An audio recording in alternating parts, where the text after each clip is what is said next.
जय श्री राधे गोविंद, श्री हरिवंश। हमारी प्रियाजू हम सब पर अपनी कृपा दृष्टि सदैव बनाए रखे। आज हम इस वीडियो में वैशाख मास महात्म्य में अध्याय 8 सुनेंगे।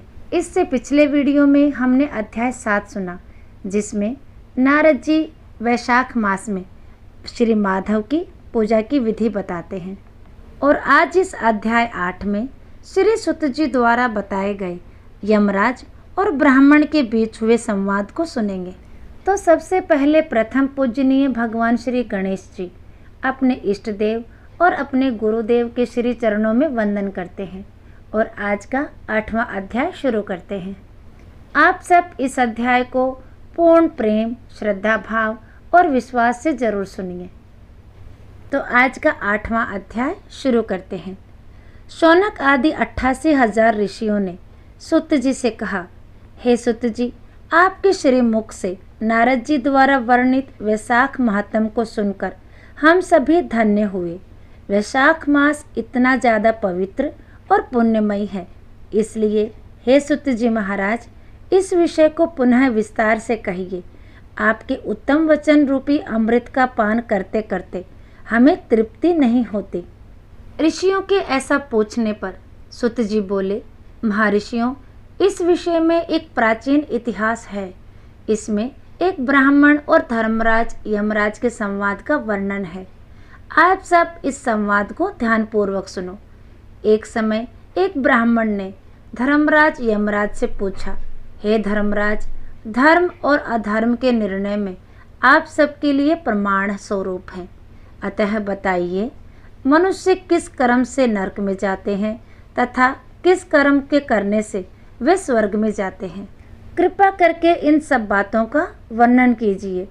यमराज बोले, ब्राह्मण, जो मनुष्य मन, वाणी तथा क्रिया द्वारा धर्म से विमुख है और श्री विष्णु भक्ति से रहित है, जो ब्रह्मा, शिव तथा विष्णु को भेद बुद्धि से देखते हैं, जिनके हृदय में विष्णु विद्या से विरक्ति है, जो दूसरों के खेत, जीविका, घर, प्रीति तथा आशा का नाश करते हैं, वे नरक में जाते हैं। जो मूर्ख जीविका का कष्ट भोगने वाले ब्राह्मणों को भोजन की इच्छा से दरवाजे पर आते देख उनकी परीक्षा करने लगते हैं, उन्हें तुरंत भोजन नहीं देते, उसे नरक का अतिथि समझना चाहिए। जो मूर्ख अनाथ, वैष्णव, दीन, रोगों से परेशान तथा वृद्ध मनुष्यों पर दया नहीं करता तथा जो पहले कई नियम लेकर पीछे अचितेंद्रियता के कारण उसे छोड़ देता है, वह निश्चय ही नरक का पात्र है। जो सब पापों को हरने वाले दिव्य स्वरूप, व्यापक, विजयी, सनातन, अजन्मा, चतुर्भुज, अच्युत, विष्णु रूप दिव्य पुरुष श्री नारायण देव का पूजन, ध्यान और स्मरण करते ही वे श्री हरि के परम धाम को प्राप्त होते हैं, यह सनातन श्रुति है। भगवान दामोदर के गुणों का कीर्तन ही मंगलमय है, वही धन का उपार्जन है तथा वही इस जीवन का फल है। अमित तेजस्वी देवादिदेव श्री विष्णु के कीर्तन से सब पाप उसी प्रकार नष्ट हो जाते हैं जैसे दिन निकलने पर अंधकार। जो प्रतिदिन श्रद्धापूर्वक भगवान श्री विष्णु की यशोगाथा का गान करते हैं और सदा स्व अध्याय में लगे रहते हैं, वे मनुष्य सर्वगामी होते हैं। हे विप्रवर, भगवान वासुदेव के नाम जप में लगे हुए मनुष्य पहले के पापी रहे हों तो भी भयानक यमदूत उनके पास नहीं फटक पाते। हे द्विज श्रेष्ठ, हरि कीर्तन को छोड़कर दूसरा कोई ऐसा साधन मैं नहीं देखता जो जीवों के संपूर्ण पापों का नाश करने वाला प्रायश्चित हो। जो मांगने पर प्रसन्न होते हैं, देकर प्रिय वचन बोलते हैं तथा जिन्होंने दान के फल का परित्याग कर दिया है, वे मनुष्य स्वर्ग में जाते हैं। जो दिन में सोना छोड़ देते हैं, सब कुछ सहन करते हैं, पर्व के अवसर पर लोगों को आश्रय देते हैं, अपने से द्वेष रखने वाले के प्रति भी कभी द्वेषवश अहितकारक वचन मुंह से नहीं निकालते, अपितु सबके गुणों का ही बखान करते हैं, वे मनुष्य स्वर्ग में जाते हैं। जो प्राय स्त्रियों की ओर से उदासीन होते हैं, और सत्व गुण में स्थित होकर मन, वाणी अथवा क्रिया द्वारा कभी उनमें रमण नहीं करते, वे मनुष्य स्वर्गगामी होते हैं। किसी भी कुल में उत्पन्न होकर जो दयालु, यशस्वी, उपकारी और सदाचारी होते हैं, वे मनुष्य स्वर्ग में जाते हैं। जो व्रत को क्रोध से, लक्ष्मी को ईर्ष्या से, विद्या को मान और अपमान से, आत्मा को प्रमाद से, बुद्धि को लोभ से, मन को काम से तथा धर्म को कुसंग से बचाए रखते हैं, वे मनुष्य स्वर्गगामी होते हैं।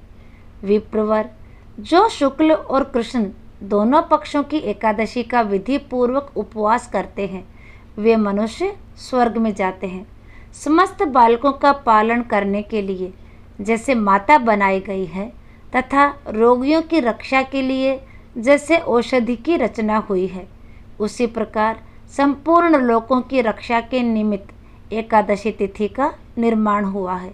एकादशी के व्रत के समान पाप से रक्षा करने वाला दूसरा कोई साधन नहीं है। अतः एकादशी को विधि पूर्वक उपवास करने से मनुष्य स्वर्गलोक में जाते हैं। अखिल विश्व के नायक भगवान श्री नारायण में जिनकी भक्ति है, वे सत्य से हीन और रजोगुण से युक्त होने पर भी अत्यंत पुण्यशाली तथा अंत में वैकुंठ धाम में पधारते हैं। जो वेदसी, यमुना, गंगा तथा पुण्य सलीला गोदावरी का सेवन और सदाचार का पालन करते हैं, जिनकी स्नान और दान में सदा प्रवृत्ति है, वे मनुष्य कभी नरक के मार्ग का दर्शन नहीं करते। जो कल्याणदायिनी नर्मदा नदी में गोते लगाते हैं तथा उनके दर्शन से प्रसन्न होते हैं, वे पाप रहित हो महादेव जी के लोक में जाते हैं और चिरकाल तक आनंद भोगते हैं।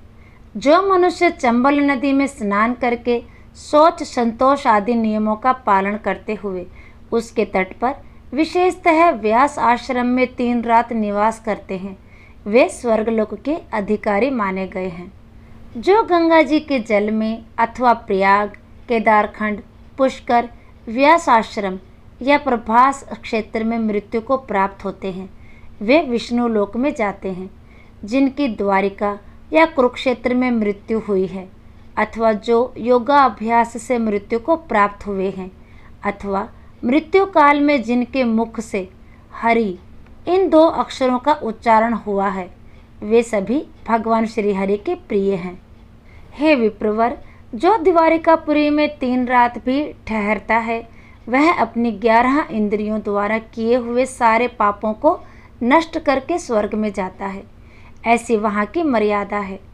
वैष्णव व्रत एकादशी के पालन से होने वाला धर्म तथा यज्ञ आदि के अनुष्ठान से उत्पन्न होने वाला धर्म, इन दोनों को विधाता ने तराजू पर रखकर तोला था। उस समय इनमें से पहले का ही पलड़ा भारी रहा। ब्राह्मण जो एकादशी का सेवन करते हैं तथा जो अच्युत अच्युत कहकर भगवान नाम का कीर्तन करते हैं, उन पर मेरा शासन नहीं चलता। मैं तो स्वयं ही उनसे बहुत डरता हूँ। जो मनुष्य प्रत्येक मास में 1 दिन अमावस्या को श्राद्ध के नियम का पालन करते हैं और ऐसा करने के कारण जिनके पितर सदा तृप्त रहते हैं, वे धन्य हैं, वे स्वर्गगामी होते हैं। भोजन तैयार होने पर जो आदर पूर्वक उसे दूसरों को परोसते हैं और भोजन देते समय जिनके चेहरे के रंग में परिवर्तन नहीं होता, वे शिष्ट पुरुष स्वर्गलोक में जाते हैं। जो मृत्युलोक के भीतर भगवान श्री नर नारायण के आवास स्थान बद्रिका आश्रम में और नंदा यानी सरस्वती के तट पर 3 रात निवास करते हैं, वे धन्यवाद के पात्र हैं और भगवान विष्णु के प्रिय हैं। ब्राह्मण जो भगवान पुरुषोत्तम के समीप जगन्नाथपुरी में 6 मास तक निवास कर चुके हैं, वे अच्युत स्वरूप हैं और दर्शन मात्र से समस्त पापों को हर लेने वाले हैं। जो अनेक जन्मों में उपार्जित पुण्य के प्रभाव से काशीपुरी में जाकर मणिकर्णिका के जल में गोते लगाते हैं और श्री विश्वनाथ जी के चरणों में मस्तक झुकाते हैं, वे भी इस लोक में आने पर मेरे वंदनीय हैं। जो श्री हरि की पूजा करके पृथ्वी पर कुशा और तिल बिछाकर चारों ओर तिल बिखेरते हैं और लोहा तथा दूध देने वाली गोदान करके विधि पूर्वक मृत्यु को प्राप्त होते हैं, वे मनुष्य स्वर्ग में जाते हैं। जो पुत्रों को उत्पन्न करके उन्हें पिता पितामहों के पद पर बिठाकर ममता और अहंकार से रहित होकर मरते हैं, वे भी स्वर्गलोक के अधिकारी होते हैं। जो चोरी डकैती से दूर रहकर सदा अपने ही धन से संतुष्ट रहते हैं अथवा अपने भाग्य पर ही निर्भय रहकर जीविका चलाते हैं, वे मनुष्य स्वर्गगामी होते हैं। जो स्वागत करते हुए शुद्ध पीड़ा रहित मधुर तथा पाप रहित वाणी का प्रयोग करते हैं, वे लोग स्वर्ग में जाते हैं। जो दान धर्म में प्रवृत्त तथा धर्म मार्ग के अनुयायी पुरुषों का उत्साह बढ़ाते हैं, वे चिरकाल तक स्वर्ग में आनंद भोगते हैं। जो हेमंत ऋतु यानी शीतकाल में सूखी लकड़ी, गर्मी में शीतल जल तथा वर्षा में आश्रय प्रदान करता है, वे स्वर्गलोक में सम्मानित होता है। जो नित्य निमित्तिक आदि समस्त पुण्य कालों में भक्ति पूर्वक श्राद्ध करता है, वह निश्चय ही देवलोक का भागी होता है। दरिद्र का दान, सामर्थ्यशाली की क्षमा, नौजवानों की तपस्या, ज्ञानियों का मौन, सुख भोगने योग्य पुरुषों की सुखेच्छा, निवृत्ति तथा संपूर्ण प्राणियों पर दया, ये सद्गुण स्वर्ग में ले जाते हैं। ध्यान युक्त तप भवसागर से तारने वाला है और पाप को पतन का कारण बताया गया है। यह बिल्कुल सत्य है, इसमें संदेह की गुंजाइश नहीं है। ब्राह्मण स्वर्ग की राह पर ले जाने वाले समस्त साधनों का मैंने यहाँ संक्षेप में वर्णन किया है। अब तुम और क्या जानना चाहते हो? वैशाख मास महात्म्य में अध्याय 8 समाप्त हुआ। इसके आगे का वृत्तांत हम अगले अध्याय में सुनेंगे। आप उस अध्याय को भी जरूर सुनिए। तो आज का वीडियो यहीं तक, फिर मिलेंगे अगले वीडियो में। तब तक के लिए सभी को प्रेम भरी राधे राधे।